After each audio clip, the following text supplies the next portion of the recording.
जय हिंद दोस्तों, आपका स्वागत है आपके अपने यूट्यूब चैनल ड्रीम एसएससी पर। एक बार फिर से हम लेके आ चुके हैं यहाँ पर प्रैक्टिस सेट, जो कि very very very important questions की है।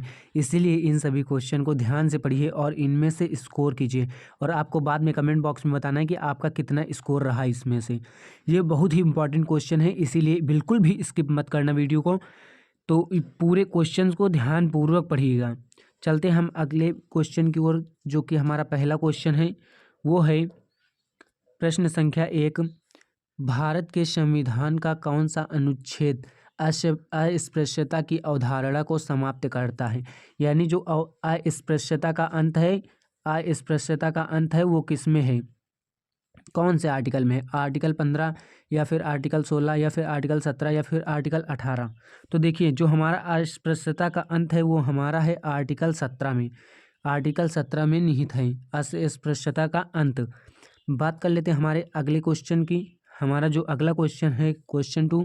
निम्नलिखित में से कौन भारत के स्वतंत्रता आंदोलन के लाल बाल पाल में से एक थे? कौन थे? जवाहरलाल नेहरू या फिर लाला लाजपत राय या फिर चित्तरंजन दास या फिर लाल बहादुर शास्त्री? तो इसमें से जो हमारा राइट आंसर हो जाएगा वो हो जाएगा लाला लाजपत राय। यानी लाला लाजपत राय आपका बिल्कुल राइट हो जाएगा। यहाँ पर क्या है, लाल से लाला लाजपत राय, बाल से बाल गंगाधर तिलक, और जो पाल लिखा है, पाल का क्या मतलब है, विपिन चंद्र पाल। ला से लाला लाजपत राय, बाल से बाल गंगाधर तिलक, पाल से विपिन चंद्र पाल। तो यहाँ पर आपका ऑप्शन भी बिल्कुल राइट आंसर हो जाएगा। बात कर लेते हैं हमारे अगले प्रश्न की। हमारा जो अगला प्रश्न है वो है, दिया गया है कि केवल खाली स्थान दिया गया है यहाँ पर, वर्ष से अधिक आयु के भीतर भारतीय नागरिक ही किसी राज्य के राज्यपाल पद पर नियुक्त होने के लिए पात्र होते हैं। यानी राज्यपाल को नियुक्त होने के लिए कम से कम कितनी आयु होनी चाहिए? न्यूनतम आयु पूछी गई है, क्या होनी चाहिए? 18 वर्ष या फिर 25 वर्ष या फिर 30 वर्ष या फिर 35 वर्ष? आपको आंसर बताना है, राइट ऑप्शन क्या होगा। तो जो यहाँ पर हमारा जो 35 है ये बिल्कुल राइट आंसर हो जाएगा। 35 वर्ष आयु होनी चाहिए। अच्छा, आपको ये बताना है कि 25 वर्ष किसकी होती है, 25 वर्ष पर कौन चुनाव लड़ता है? तो जो 25 वर्ष होता है उसमें मुख्यमंत्री हो गए, प्रधानमंत्री हो गए, इनके चुनाव होते हैं। कम से कम प्रधानमंत्री मुख्यमंत्री के लिए 25 वर्ष होनी चाहिए। और जो यहाँ राज्यपाल है या फिर राष्ट्रपति है उसकी 35 वर्ष होनी चाहिए। बात कर लेते हैं हमारे अगले प्रश्न की। हमारा जो अगला प्रश्न है वो है, विषम का चयन करना है वस्त्र उद्योग के आधार पर। यानी कौन कौन से वस्त्र उद्योग हैं? कपास उद्योग, क्या कपास से हमारा वस्त्र बनता है? बिल्कुल बनता है। अच्छा, रेशम उद्योग, रेशम से क्या वस्त्र बनता है? बिल्कुल बनता है, ये भी है, सही है। विद्युत उद्योग, यहाँ पर देखो विद्युत उद्योग, विद्युत का किसी वस्त्र से संबंधित है? नहीं है। यहाँ पर ऊनी उद्योग भी वस्त्र से संबंधित है। तो जो हमारा विद्युत उद्योग हो जाएगा वो बिल्कुल राइट आंसर हो जाएगा। कौन सा हो जाएगा? विद्युत उद्योग, आपका बिल्कुल राइट आंसर हो जाएगा। बात कर लेते हैं हमारे अगले प्रश्न की। हमारा जो अगला प्रश्न है प्रश्न संख्या 5, वो है, निम्नलिखित में से कौन सी मीठे पानी की झील नहीं है? यहाँ पर पूछा गया कौन से मीठे पानी की झील नहीं है, वही आपको बताना है। लोकतक झील, सांभर झील या फिर बड़ा पानी झील या फिर भीमताल? कौन सी इसमें से झील है जो कि मीठे पानी की झील नहीं है आपकी? देखो, जो सांभर झील है वो हमारी मीठे पानी की झील नहीं है, वो खारे पानी की झील है। तो यहाँ पर जो आपका राइट आंसर हो जाएगा वो हो जाएगा सांभर। अब बात कर लेते हैं हमारे अगले प्रश्न की। हमारा जो अगला प्रश्न है वो है, निम्नलिखित में से किस उपकरण का प्रयोग हवाई या गैस की आर्द्रता को मापने में किया जाता है? जो हवा हो या गैस की आर्द्रता हो, यानी हवा या फिर गैस की आर्द्रता हो, उसे मापने के लिए किस मापन का प्रयोग किया जाता है? वायु वेग मापी या फिर हाइड्रोमीटर या फिर तेज मापी या फिर आर्द्रता मापी? तो देखो, जो हवा होती है और गैस होती है उसको हम किससे मापते हैं? हम आर्द्रता मापी से मापते हैं। तो हमारा जो ऑप्शन डी हो जाएगा वो बिल्कुल राइट आंसर हो जाएगा। अच्छा, हाइड्रोमीटर से हम क्या नापते हैं? हाइड्रोमीटर से क्या मापा जाता है? तो हाइड्रोमीटर से जो द्रवों का घनत्व होता है वो मापा जाता है। क्या मापा जाता है? द्रवों के घनत्व को मापा जाता है हाइड्रोमीटर से। ये आपका ऑप्शन डी जो होगा वो बिल्कुल राइट हो जाएगा। यह प्रश्न प्रीवियस ईयर की भी क्वेश्चन है, तो ये काफ़ी इंपॉर्टेंट क्वेश्चन है, इसीलिए इनको कायदे से पढ़ना, क्योंकि ये आने के चांसेस पूरे पूरे हैं कि ये आ सकते हैं प्रश्न, इसीलिए इनको ज़रूर से ज़रूर पढ़िएगा। और चैनल को भी सब्सक्राइब कर लीजिए ताकि आगे आने वाले प्रश्न आपको मिलते रहें। हमारा जो अगला प्रश्न है वो है, राजस्थान का प्रसिद्ध पुष्कर मेला वर्ष में कितनी बार आयोजित होता है।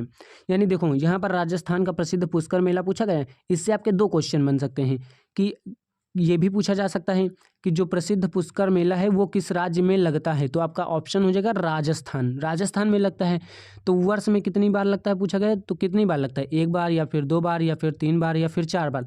तो जो हमारा जो पुष्कर मेला है वो वर्ष में एक ही बार लगता है, तो ऑप्शन ए आपका बिल्कुल राइट आंसर हो जाएगा। बात कर लेते हैं अगले प्रश्न की।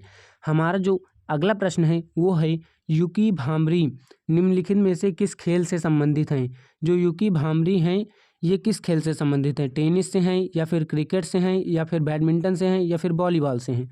तो जो हमारी यूकी भांभरी हैं वो हैं टेनिस से संबंधित, टेनिस से संबंधित हो जाएंगी। तो आपका ऑप्शन ए बिल्कुल राइट आंसर हो जाएगा, ऑप्शन ए बिल्कुल राइट आंसर हो जाएगा। अब बात कर लेते हैं हमारे अगले प्रश्न की। हमारा जो अगला प्रश्न है वो है मानव विकास सूचकांक 2021 के संदर्भ में भारत की रैंक क्या थी। यानी 2021 के संदर्भ में मानव विकास सूचकांक में भारत कौन से स्थान पर रहा है, 112वें या फिर 132वें या फिर 124वें या फिर 154वें। तो जो हमारा 2021 के अनुसार था वो था 132, यानी 132वें स्थान पर था हमारा। तो ऑप्शन दो आपका बिल्कुल राइट आंसर हो जाएगा। लेकिन अगर पूछा जाए वर्तमान में कितने स्थान पर हैं, तो वर्तमान में हो जाएगा 131वें स्थान पर हैं। वर्तमान में कितने में 131वें, लेकिन 2021 में कितना था 132वें स्थान पर। अब बात कर लेते हैं हमारे ऑप्शन की भी और क्वेश्चन की भी। क्वेश्चन है हमारा 10वां, दर्शना झावेरी को किस नृत्य के लिए पद्मश्री पुरस्कार प्राप्त हुआ। यानी पद्मश्री पुरस्कार दर्शना झावेरी के लिए किस जो हमारी नृत्य शैली है किस नृत्य शैली के लिए प्राप्त हुआ, मणिपुरी या फिर लावड़ी या फिर कथकली या फिर कथक, किसके लिए हमें प्राप्त हुआ। तो जो दर्शना झावेरी हैं उनको मणिपुरी लोक नृत्य के लिए हमें मिला है। तो जो ऑप्शन एक हो जाएगा वो बिल्कुल राइट आंसर हो जाएगा। अब बात कर लेते हैं हमारे अगले प्रश्न की। हमारा जो अगला प्रश्न है वो है निम्नलिखित में से किस ने मार्च 2022 में गोवा के मुख्यमंत्री के रूप में शपथ ली। यानी किसने मार्च 2022 में गोवा के मुख्यमंत्री के रूप में शपथ ली थी, दिगंबर कामत या फिर प्रमोद सावंत या फिर सुदीन ढवक्कीकर या फिर मनोहर पारिकर।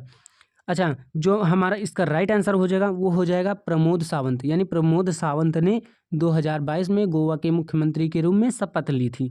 अच्छा, बात कर लेते हैं हमारे अगले प्रश्न की। हमारा जो अगला प्रश्न है वो है स्वतंत्रता के समय भारत की लगभग 75% जो जनसंख्या थी वो किस पर निर्भर करती थी। यानी 75% जनसंख्या किस पर निर्भर थी, कृषि पर निर्भर थी या फिर सेवा पर निर्भर थी या फिर विनिर्माण पर वो थी या फिर खनन पर। तो हमारी जो 75% आबादी थी स्वतंत्रता के समय वो किस पर, कृषि पर निर्भर होती थी। यानी हमारा जो ऑप्शन एक है वो बिल्कुल राइट आंसर हो जाएगा, कृषि पर निर्भर थी। अब बात कर लेते हैं हमारे अगले प्रश्न की। हमारा जो अगला प्रश्न है वो है वह प्रजाति, यानी वह प्रजाति जो खाली एवं नग्न क्षेत्रों पर खाली स्थान करती है मूल अन्वेषक प्रजाति कहलाती है। जो जहाँ पर खाली स्थान है वहाँ पर आपको भरना है, क्या भरना है, क्या भरना है, अंदर रहती या फिर आक्रमण या फिर छोड़ती या फिर बचाती। या देखो इसमें क्या कहा गया है, नग्न क्षेत्रों पर खाली स्थान करती है, क्या करेगी, या तो आक्रमण करेगी या तो फिर वहाँ निर्मित होगी यानी वहाँ पर रहेगी। तो हमारा आक्रमण दिया गया, आक्रमण बिल्कुल राइट आंसर हो जाएगा। जो आक्रमण करती है उसे अन्वेषक जाति कहते हैं। अन्वेषक शब्द से ही पता चल रहा है, इसीलिए आपको इस ट्रिक से भी याद कर सकते हैं। जो अन्वेषक जाति होती है वो आक्रमण करती है।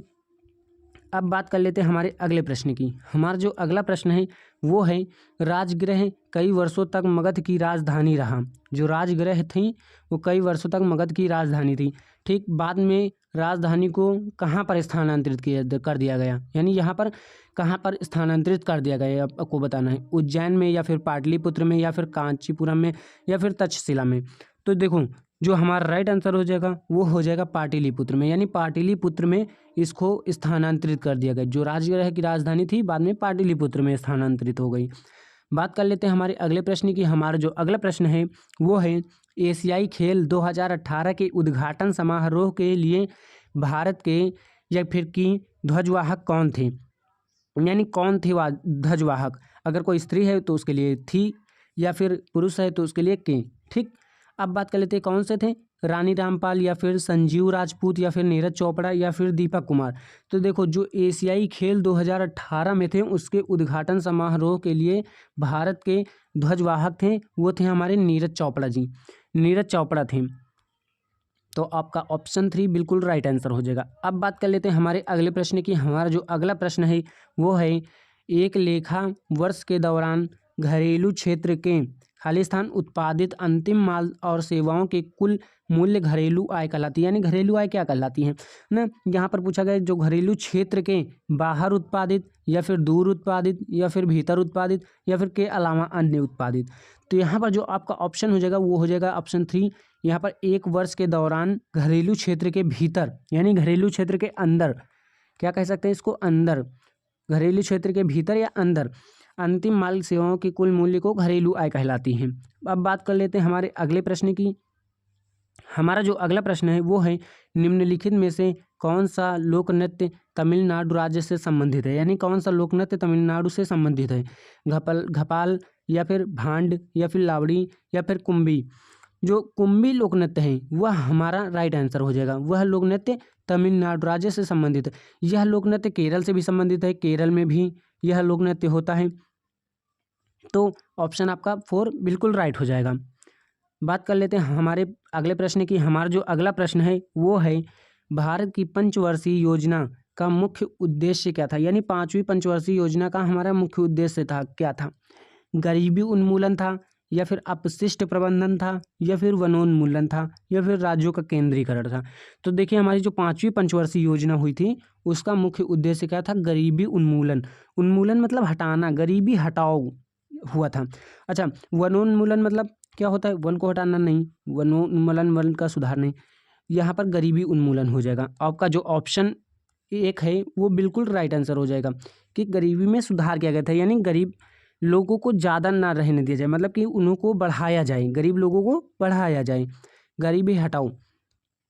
या अब अगला प्रश्न क्या है आपका अगला प्रश्न है 24 जून 2022 को इंटेलिजेंस ब्यूरो के निदेशक के रूप में पदभार किसने संभाला। यानी 24 जून 2022 को इंटेलिजेंस ब्यूरो के रूप में यानी आईबी के रूप में किसने अपना पदभार संभाला, कौन से थे, दिनेश्वर शर्मा या फिर तपन कुमार डेगा या फिर अरविंद कुमार या फिर राजीव जैन। तो जो हमारे तपन कुमार डेगा थे वो आपके 24 जून 2022 को इंटेलिजेंस ब्यूरो के निदेशक बने। बात कर लेते हैं हमारे अगले प्रश्न की। हमारा जो अगला प्रश्न है वो है को 2019 में पारित किया गया, यानी किसको 2019 में पारित किया गया था और इसके फलस्वरूप भारत के प्रधानमंत्री एवं अन्य पूर्व प्रधानमंत्रियों की सुरक्षा प्रतिबंधित कर दी गई थी। यानी प्रधानमंत्रियों एवं अन्य मंत्रियों को, जो पूर्व प्रधानमंत्री थे उनकी और जो वर्तमान के प्रधानमंत्री थे उनकी सुरक्षा को प्रतिबंधित कर दिया गया था। किस संशोधन अधिनियम के तहत, यहाँ पर विशेष सुरक्षा समूह संशोधन अधिनियम 2019 के तहत या फिर सुरक्षा संरक्षण समूह संशोधन अधिनियम 2019 के तहत या फिर आकस्मिक संरक्षण समूह संशोधन अधिनियम 2019 के तहत या फिर विशेष प्रोटोकॉल समूह संशोधन अधिनियम 2019 के तहत। तो इसमें आपका जो राइट आंसर हो जाएगा वो हो जाएगा विशेष समूह सुरक्षा संशोधन अधिनियम 2019 के तहत इसको किया गया है। ये थे हमारे आज के क्वेश्चन जो वेरी इंपॉर्टेंट थे, बहुत इंपॉर्टेंट क्वेश्चन थे। इनको अगर कर लिया आपने तो वहाँ पर परीक्षा में काफ़ी सहयोग आपको मिल सकता है। इसीलिए इन प्रश्नों को ज़रूर करें और चैनल को सब्सक्राइब कर लीजिए ताकि बार बार आए जो नोटिफिकेशन आती रहे वो आपको मिलती रहे और आपको इसी तरह वीडियो से मदद मिलती रहे।